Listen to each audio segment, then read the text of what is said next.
আপনারা দেখছেন আজকের বাজার টেলিভিশন।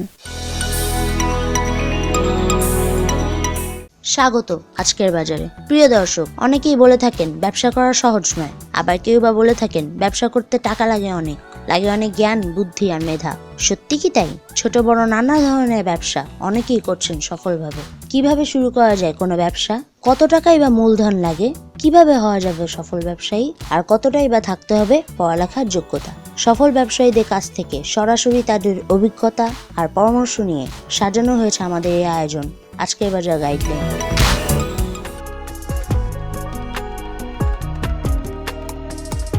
আমি মোহাম্মদ মনির হোসেন কিরণ, বাংলা মোটর পাম্পের গলি, রহমানিয়া জেনারেল স্টোর। আমি ব্যবসা আরম্ভ করি 2004 সাল থেকে। আজ মনে করেন 2025 সাল চলছে। এর ভিতরে মনে করেন অনেক ওষুধ খাইতে হয়েছে ব্যবসাকে টিকে রাখার জন্য।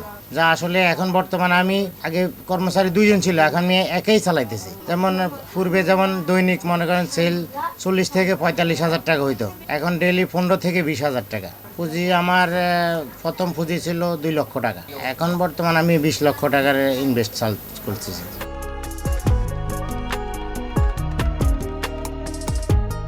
এই পণ্যগুলি কিছু মাল আছে যেমন আমরা কোম্পানি থেকে নেই, যেগুলি মোটামুটি আমাদের পড়তা আয় হয় আর কি, কমে হয়। আবার কিছু আছে আমরা কারণ বাজার থেকে নিয়ে আসি। কারণ বাজার থেকে যেগুলি নিয়ে আসা হতো খরচটা একটু পড়লো, এরপরে আমাদের পড়তাটা একটু কম পড়ে, কোম্পানি দেওয়া যায়। কিছু মাল আছে যেমন কোম্পানি থেকে ওইগুলি রেট বেশি পড়ে যায়।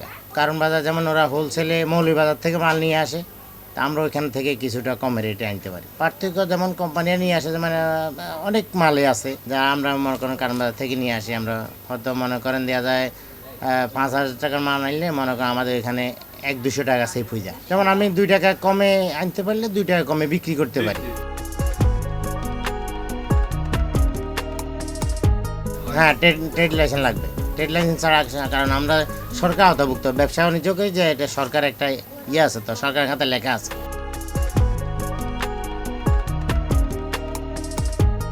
প্রোডাক্টের ঝুঁকি, প্রোডাক্ট তো কোম্পানিরা ইঁদুরে যে মাল কাটে ওটা আমাদের লস হয়, কারণ ওটি কোম্পানিরা ফেরত নেয় না। হ্যাঁ, ডেট এক্সপায়ার হইলে অনেক সময় পাল্টাই দেয়। কিছু কিছু মাল আছে হয়তো পাল্টাই দেয়, আবার কিছু মাল আছে পাল্টাই দেয় না। তারা মোটামুটি মুদি ব্যবসা যেহেতু নিত্য প্রয়োজনীয় খাদ্য সামগ্রী, এটা কম বেশি চলবেই। যেমন আপনি চাউল ভাত ছাড়া চলতে পারবেন না। এক জোড়া জুতা বা কাপড় আপনি 15 দিন পরে 1 মাস পরেও নিতে পারেন, ওটা এত ইয়া না। কিন্তু মুদি দিলে মোটামুটি টুকটাক চলতে পারে, তেমন ঝুঁকি নাই। মুদি আইটেম তেমন ভেজালের কিছু না। বারোয়ানি সামগ্রী রেট লেখা থাকে, দ্রব্যের দাম লেখা থাকে।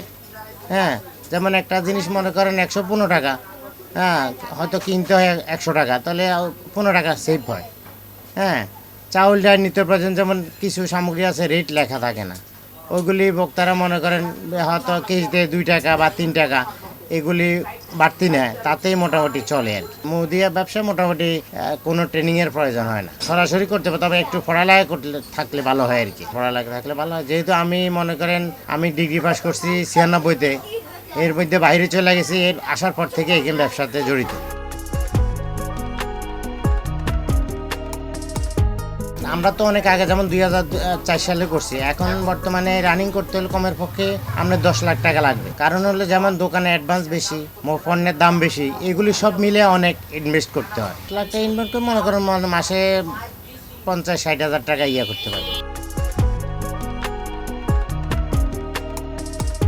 ভবিষ্যৎ পরিকল্পনা আসলে আমি তো দোকান যেমন প্রথম ভাড়া করতাম, এখন দোকান আমি কিনে নিছি। যেমন আমার পরবর্তী জেনারেশনে যারা আমার ছেলে মেয়ে আসবে, ওরা হয়তো একজন এটা চালাবে।